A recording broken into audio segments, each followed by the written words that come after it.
show the anatomy as it was at the time of death.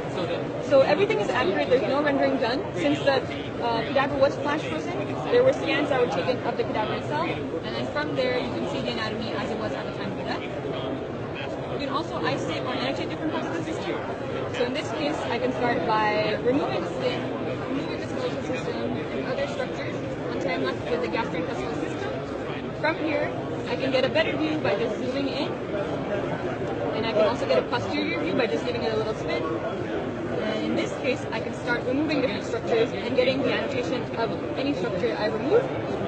And I have this undo button where I can bring everything back up. This is amazing. And in this case, you can also have concurrent views of, let's say, the muscular system and skeletal system, and also start removing different areas to see regional anatomy and other types of anatomy as well at the same time.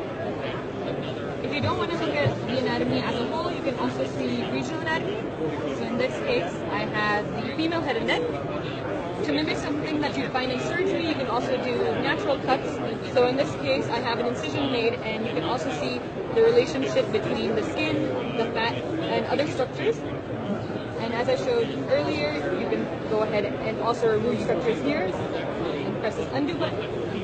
And what's interesting is these are actually the scans that were done from the cadaver. So everything you see here is what we saw at 0.6 to 0.8 millimeter thickness. And so each time I turn around, slide through these sections, I can see where it lies on the And you're not just limited to the head and neck, you also have areas like the brain, large areas like the thorax and the abdomen, all the way down to the leg and foot. And what's most interesting to me is you can load in your own patient's CT or MRI scans, and from there you can get a 3D model of what you're seeing. So here we have a post-operative scan of a patient with a brain aneurysm, and this is the actual CT that was provided.